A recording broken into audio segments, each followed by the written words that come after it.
Hello friends, இந்த வீடியோவில் உடலுக்கு ஆரோக்கியமான முருங்கைக்கீரை பொரியல் எப்படி பண்ணுறது தான் பார்க்க போகிறோம். நான் வேர்க்கடலை சேர்த்து செய்ய போகிறேன். நீங்கள் இதுக்கு பதில் தேங்காய் சேர்த்து கூட செய்யலாம்.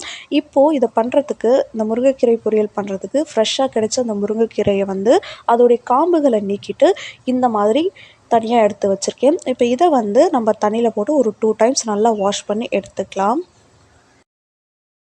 நெக்ஸ்ட்டு நான் பச்சை வேர்க்கடலை 1 கப் அளவுக்கு எடுத்திருக்கேன். இதை பச்சையாக சேர்த்தோம் அப்படின்னா டேஸ்ட் நல்லா இருக்காது. அதனால் இதை வறுத்துட்டு நம்ம சேர்த்துக்க போகிறோம். அதுக்காக ஒரு கடாயில் நம்ம எடுத்து வச்சுருக்கக்கூடிய வேர்க்கடலையை சேர்த்துட்டு இதை மீடியம் ஃப்ளேமில் நம்ம வறுத்து எடுத்துக்கலாம். ரொம்ப கருத்து போயிடக்கூடாது. ஜஸ்ட் இது வறுபட்டு வந்தால் போதும். அதனால் இதை மீடியம் ஃப்ளேமில் வச்சுட்டு நல்லா வறுத்து எடுத்துக்கலாம். பாருங்கள், இந்த அளவுக்கு வறுபட்டு வந்தால் போதும். இப்போ நம்ம ஸ்டவ் ஆஃப் பண்ணிவிட்டு அடுத்ததாக அதில் ஒரு 3 காஞ்ச மிளகாய் எடுத்திருக்கேன். அதை இதில் சேர்த்துக்கலாம். காரத்துக்காக தான் நம்ம இதை சேர்க்குறோம். சேர்த்துட்டு இதை இந்த ஹீட்டில் மட்டும் இதை நம்ம வறுத்து விட்டுக்கலாம். அந்த ஸ்டவ் ஆஃப் பண்ணதுக்கப்புறமா அதோடைய ஹீட்லேயே இந்த மிளகாய் ஒரு நிமிஷம் நல்லா இந்த மாதிரி வறுத்து விட்டதுக்கப்புறமா ஸ்டவ் ஆஃப் பண்ணிவிட்டு இதை நம்ம நல்லா ஆற வச்சுக்கலாம். இது கம்ப்ளீட்டாக ஆறட்டும். அடுத்ததாக ஒரு பாத்திரத்தில் கொஞ்சமாக ஆயில் சேர்த்துட்டு ஆயில் நல்லா சூடானதுக்கப்புறமா இதில் கடுகு சேர்த்து பொரிச்சிக்கலாம். கடுகு நல்லா பொரிஞ்சு வந்ததுக்கப்புறமா இதில் ஒரு பெரிய வெங்காயம் பொடியாக கட் பண்ணி வச்சுருக்கேன். அதை இதோடு சேர்த்துட்டு கூடவே இதுக்கு தேவையான அளவுக்கு உப்பு சேர்த்துட்டு இதை நல்லா வதக்கி விட்டுக்கலாம். இந்த வெங்காயம் வதங்கி நல்லா கண்ணாடி பதம் வரணும்.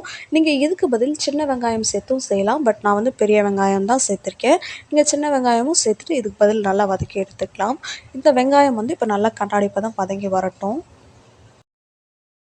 வெங்காயம் ஓரளவுக்கு வதங்கி வந்ததும் இதில் கட் பண்ணி வச்சுருக்கக்கூடிய பூண்டு, ஒரு காஞ்ச மிளகா உடைச்சிட்டு சேர்த்துக்கலாம்.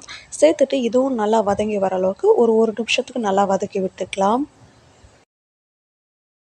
இந்த வெங்காயம் பூண்டெல்லாம் நல்லா வதங்கி வந்ததுக்கப்புறமா நம்ம வாஷ் பண்ணி எடுத்து வச்சுருக்கக்கூடிய முருங்கைக்கீரையை இதில் சேர்த்துக்கலாம். தண்ணி சுத்தமாக ஃபில்டர் பண்ணிவிடுங்க.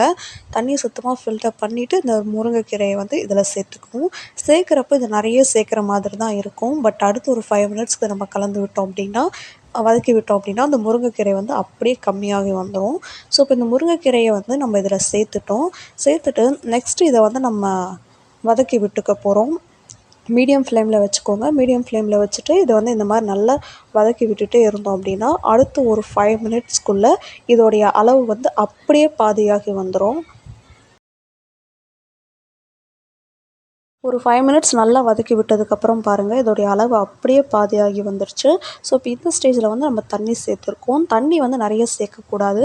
முருங்கைக்கீரை எந்த அளவுக்கு இருக்கோ அந்த அளவுக்கு சேர்த்தா போதும். இப்போ இதை தண்ணி சேர்த்துட்டு ஒரு டைம் இதை நல்லா கலந்து விட்டுக்கலாம். இப்போ இது நல்லா கலந்து விட்டாச்சு. இப்போ இது நல்லா குக் ஆகட்டும். இதை மூடி போட்டு குக் பண்ணணும்னு அவசியம் இல்லை. அப்படியே இதை குக் பண்ணிக்கலாம். ஸோ இது குக் ஆகிட்டு இருக்கிற இந்த டைமில் நம்ம ஏற்கனவே வறுத்து ஆற வச்சுருக்கக்கூடிய அந்த வேர்க்கடலையை அதோடைய தோல் நீக்கிட்டு அந்த மிளகாயோடு சேர்த்து அதை இப்போ நம்ம அரைச்சி எடுத்துகிட்டு வந்துடலாம் மிக்சியில். பாருங்கள், அரைச்சி எடுத்துகிட்டு வந்துட்டேன். இப்போ இது குக் ஆகிட்டே இருக்குது. ஸோ இது தனியாக இருக்கட்டும். இந்த முருங்கைக்கீரை குக் ஆனதுக்கப்புறமா இந்த வேர்க்கடலையை நம்ம அதில் சேர்த்துக்கலாம். பாருங்கள், குக் ஆகிட்டே இருக்குது. இந்த அளவுக்கு குக் ஆகியிருக்கு. இன்னும் கொஞ்சம் நேரம் கூட இது நல்லா குக் ஆகட்டும். இந்த தண்ணி நல்லா ட்ரை ஆகணும். அந்த அளவுக்கு இது குக் ஆகட்டும்.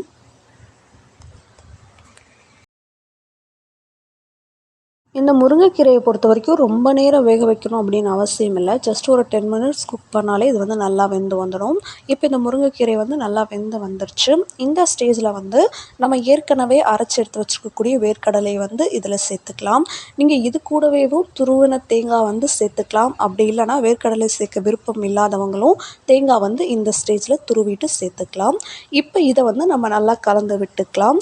ஏன் இதில் மிளகாய் சேர்த்து அரைச்சிருக்கோம் அப்படின்னா அந்த காரத்துக்காக நம்ம இந்த மிளகாய் மட்டும்தான் யூஸ் பண்ணியிருக்கோம். வேறு எதுவும் இல்லை. உப்பு நம்ம ஸ்டார்டிங் ஸ்டேஜ்லேயே சேர்த்தாச்சு. உப்பு கம்மியாக இருந்துச்சு அப்படின்னா நீங்கள் இந்த ஸ்டேஜ்லேயும் செக் பண்ணி பார்த்துட்டு சேர்த்துக்கலாம். காரத்துக்கு நான் சேர்த்துருக்கக்கூடிய மிளகாய் எனக்கு கரெக்டாக இருந்தது. ஒரு ஆவரேஜான காரமாக தான் இந்த பொரியல் இருந்தது. ஸோ நீங்களும் இந்த மாதிரி ட்ரை பண்ணி பாருங்கள், கரெக்டாக வரும். முருங்கைக்கீரை பொரியல் இன்னும் வேறு சில மெத்தட்லாம் கூட பண்ணுவாங்க. இது ஒரு மெத்தட். அதாவது முருங்கைக்கீரையை வேக வச்சுட்டு தண்ணி ஃபில்டர் பண்ணிவிட்டு அந்த மெத்தட்லேயும் செய்வாங்க. நான் இந்த மாதிரி செஞ்சுருக்கேன். இதுவும் நல்லா தான் இருக்கும். ஸோ ட்ரை பண்ணி பாருங்கள். அவ்வளோதான், நம்மளுடைய முருங்கைக்கீரை பொரியல் சூப்பராக ரெடி ஆகிடுச்சு. முருங்கைக்கீரை கிடைக்கும் போதெல்லாம் வாரத்துக்கு ஒரு 2 டைம்ஸ் இந்த மாதிரி செஞ்சு சாப்பிட்டீங்க அப்படின்னா உடம்புக்கு ரொம்பவே நல்லதுங்க. ஸோ ட்ரை பண்ணி பார்த்துட்டு ஃபீட்பேக் சொல்லுங்கள். நெக்ஸ்ட் ஒரு வீடியோவில் பார்க்கலாம். பாய்.